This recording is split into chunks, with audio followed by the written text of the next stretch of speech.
Lusot na po sa Kamara ang resolusyong humihimok sa NTC na suspendihin ang prangkisa ng SMNI. Samantala, dumulog naman sa Korte Suprema ang mga kabiyak ng mga host ng SMNI na nakadetain sa Kamara. Pinagtibay na sa plenaryo ang resolusyong humihimok sa National Telecommunications Commission na suspindihin ang prangkisa ng SMNI. Naka! Sana po ay suspindihin nyo muna habang tinitingnan natin lahat po. Sino ba itong ano na ito? Na nangyayari. Sino ba itong nagsalita na ito? Original ba ito? Probahan ito ng House Ganda Committee ng on ilong Legislative... Yung pala ibig sabihin mo ng original banat ba? Hindi kasi malay mo, merong hindi. Sino yung na yun? Nagsalita na yun? Si PBA representative? Na habang tinitingnan Sino Grales?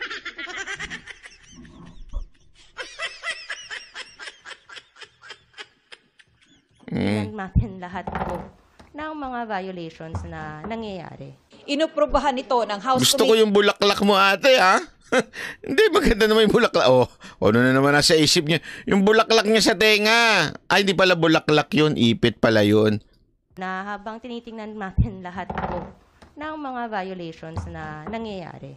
Inuprobahan ito ng House Committee on Legislative Franchises dahil sa mga paglabag umano ng Suara Sub Media Corporation, SMNI, sa ilang probisyon ng kanilang prangkisa, ng konstitusyon at ng KBP Code. Ang mga lumalabag sa tiwalang pinagkakaloob ng taong bayan ay dapat managot sa ilalim ng batas. The NTC may consider, Your Honor, but we take into account also the other jurisprudences in light of this. Naungkat din sa pagdinig kung sino ang ultimate. Ito yung bagay na nakakagulat nung pananonood ko nga bakit may mali ng konti doon sa sagot ng mga abogado. Hindi naman mali. I mean, magkaiba. Okay? Beneficial owner ng SMNI. Matapos sumulat si Pastor Apollo Quiboloy sa komite na hindi siya dadalo sa pagdinig dahil wala naman daw siyang kinalaman sa operasyon ng SMNI mula 2019 nang aprubahan ng prangkisa. Alam mo, so wala daw siyang kinalaman sa dahil hindi daw siya pa nung time na yon 2019. Alam mo, kaya minsan ang hirap din, pasensya na ho kayo SMNI ha. Pagpasensya nyo na po ha, SMNI, hindi ko kayo kinokontra, doon lamang po tayo sa tama. Kasi kung maaalala nyo nun, in-endorse ni Pastor Quiboloy si Marcos at si Sara Duterte noon. Pinag-pray over pa nga.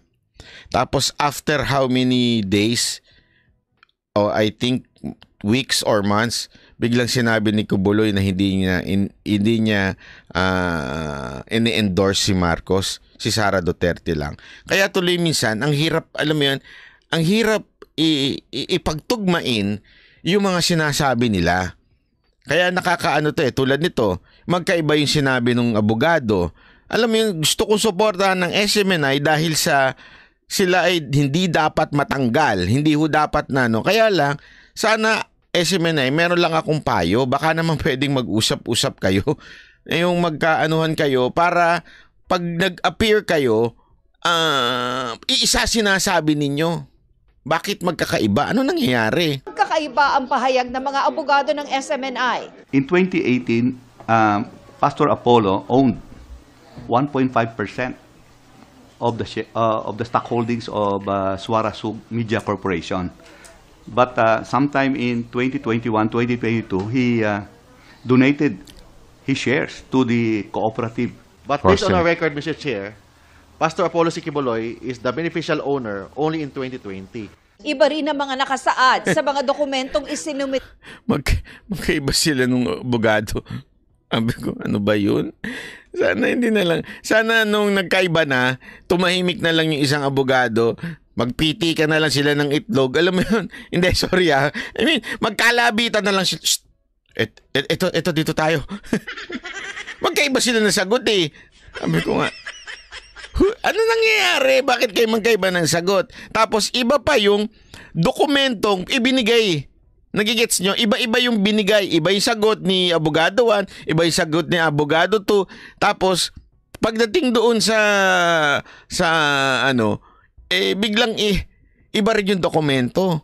Di ba? ng SMNI sa Kamara as a Securities and Exchange Commission. It is very clear, based on our documents, and I will furnish you a copy, that he is or he was ultimate beneficial owner at least April 29, 2021, which is beyond the enactment of the RA, which is 2019. Yung totoo po, yung sa SEC po. So fake ho yun na dito.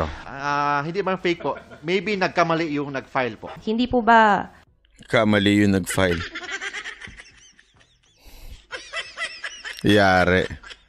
to SEC, this is grounds for Mabubutasan sila dito. Tama yung tanong nitong babae. Na parang, di ba, since iba yung dokumentong ibinigay sa inyo, iba yung sinasabi nila ngayon. Di ba grounds yun? Kasi tama nga naman. Nagbigay ka ng dokumento sa, para mo sinabing sa SEC, eto ang opisina namin, dito kami nagsimula. Pero iba yung, nung tinanong na kayo sa korte, iba na ang sagot nyo. Abay, mabubutasan talaga kayo doon. Patay tayo dyan. cancellation because SEC. of fraud. Yes, Mr. Chair. Any document that appears to be fraudulent or false or contains false statement. O, sabi tuloy nito isa, hindi ko napanood to ha, ewan ko kung totoo itong sinasabi ni isa, pero confirm yun na lang. Yan din ang sinabi ni Atty. Sal Panelo na dapat mag-usap muna sila kasi iba-iba sagot nila. Oo nga yun nga yung nakakaano dun Alam mo, syempre, tayo, we still support SMNI. Dahil nga po sa sila ho ay somehow sila na nga lang yung hindi na hindi nabibili ng, alam naman natin yung iba nasa pala na sila na nga lang yung talaga nagde-defend at talagang nagiging tagapagtanggol ng mga Duterte, kaya tayo ho isuportado natin sila. Ang problema lang, pag may mga ganitong mali, ay hindi na ho natin masuportahan ng 100% ika nga, di ba? Kasi mali-mali na Sana naman po mag-usap muna kayo, kwentuhan muna kayo, magkape-kape muna kayo. Kailan ba tayo nagsimula? Parang bago, simple lang yan Parang pag-aarap kayo sa immigration. Magbabarkada kayo, di ba? Pupunta kayo na isang lugar. Kailangan mag-usap-usap muna kayo, alam nyo yung sagot nyo. Saan kayo mag-hotel? Kung sabihin nyo, magkakaiba kayo ng hotel, pero magkakaibigan kayo, magkakasama kayo. Papalpak talaga sa immigration nyo, ma-upload ka. Hindi ka mapapasakay, di ba? Kailangan mag-usap-usap muna bago pumasok ng immigration. Submitted in support of filing of articles of incorporation or any amendment that constitutes fraud in the procurement and may be cancelled, Mr. Chair. Iimbitahan ulit ng komite si Quiboloy sa susunod na pagdinig. Naungkat din ang umano'y partnership ng SMNI at ng TV network ng gobyerno ng China. This is very dangerous, no?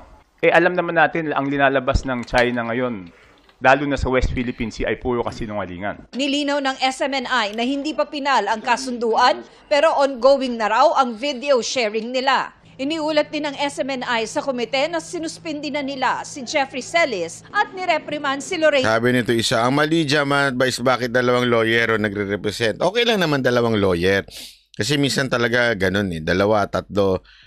Kaya lang, dapat dyan, nag-uusap. Yun talaga ang totoo dyan. Dapat nag-uusap talaga sila. Ay, nako. Okay. Badoy. Nakadetine pa rin at naka-hunger strike ang dalawa. Eto pa, tapos eto pakinggan ninyo itong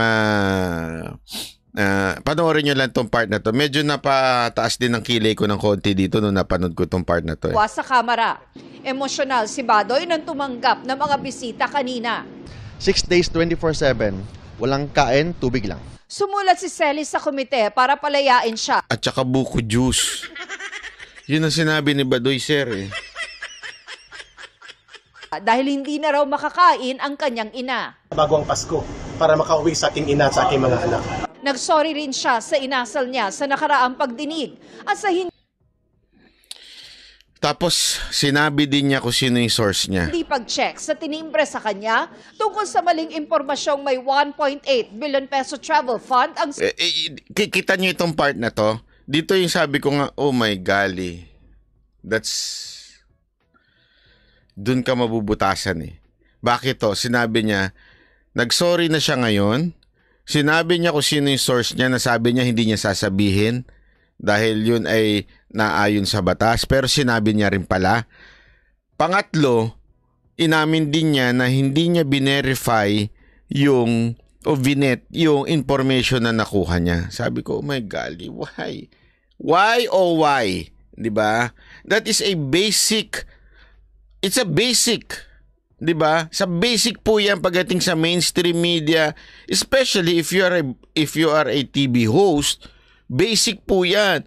Pag meron dumating sa iyo na balita at ikaw ay opinion maker, dapat mong i-verify kung totoo o hindi. Masusunog at masusunog ka pag hindi mo binerify yan. Patay ka talaga dyan. Di ba? Yun ang sabi ko, bakit naman ganun ka, Eric? Dapat nag-bet ka muna. Tapos eto ngayon, sabi niya, hindi niya papangalanan. Yung pala, pinangalanan din niya pala niya. Paano talaga mangyayaring ano niyan? Speaker. Binanggit na rin niya ang kanyang source sa Legislative Committee Chairperson. A name was given. So there is a source. Yes, there is a source. Okay, and I will have... Sabi nito, hindi po sinabi yung source, kinonfirm ng SMNI. Okay? Kaninang hapon, pinalabas lang ng Congress. Actually, weird nga eh. Yan din yung nakikita ko. Dahil pinanonood ko yung SMNI, yung mga news ng SMNI, walang sinabi. Okay? Hindi daw. Pero pag pinanood ko naman yung mga ibang balita, I think even UNTV binalita na inamin. So ano ba talaga? Okay? Although sa akin, it's just a small matter. Sa akin dapat talaga hindi niya aminin. Bakit? Nasa batas yan eh. Nasa batas yan, ang source hindi dapat inaamin. To protect your source. Media ka eh. So ako, naniniwala ako na tama yung sinabi ni Ka Eric. Tama yung abogado niya na sinabi, hindi namin pwedeng ilabas yung source namin. Correct siya dyan. Sa tingin ko 100%. Nasa batas po yan. Bawal ho. Hindi ho pwedeng pilitin. Korte lamang ang pwedeng magsabi at sabihin utusan ka dahil merong national security reason kung bakit kailangan mo sabihin. Okay. Yun. Alright? Pero ang problema natin dito yung pag-amin niya, sana hindi na lang niya inamin. Ewan ko kasi nasa news eh. Sana hindi na lang niya inamin na kesyo na hindi niya vinet, 'di ba? Sabi nito, Banat Bay, mag-research ka muna bago ka magsalita tungkol kay Ka Eric. Nag-research nga ako. Ano ba sinabi ko? 'Di ba sinabi ko nga? Sinabi ko nga, iba-iba nga ang balita. Ano ba? Ikaw mag-research kaya. Huwag lang isang side ang pakinggan mo.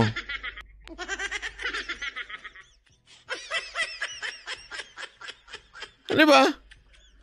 Ang sa akin, ibalita mo lahat, hindi lang isang side. Ito nga sinasabi natin lahat eh.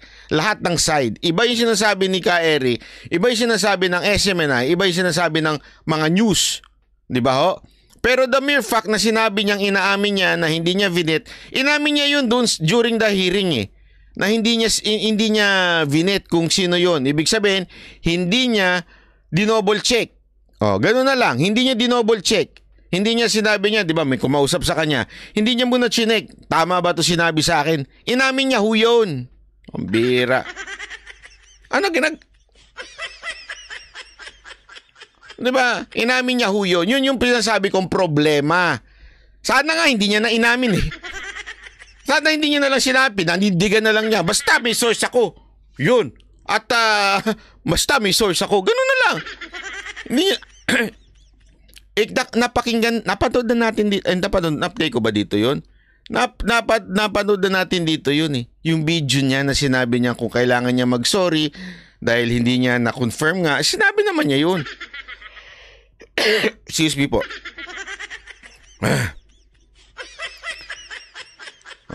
Pero sa akin, gayong paman ha, may sablay man siya na hindi niya dinoble check yung kanyang source. May sablay pa man.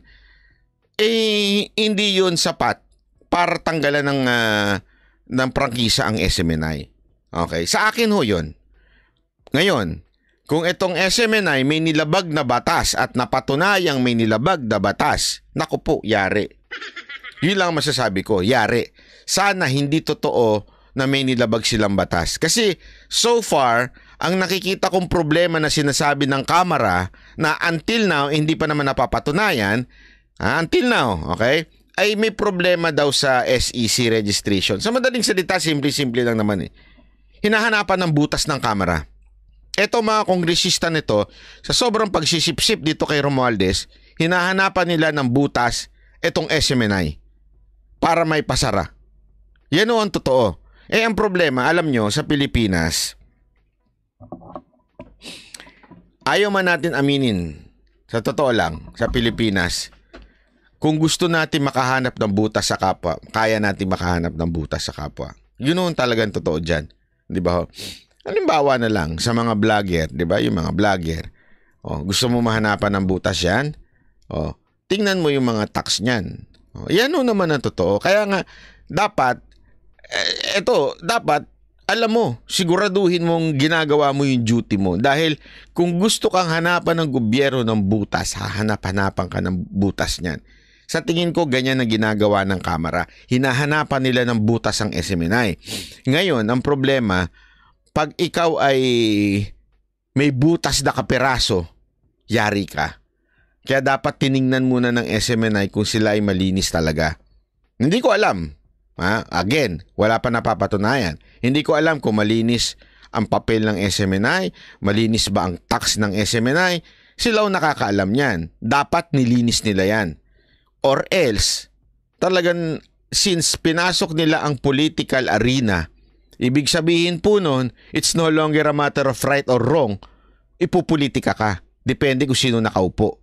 Since kinontra nila ngayon itong speaker at itong Kamara, definitely hahanapan sila ng butas niya.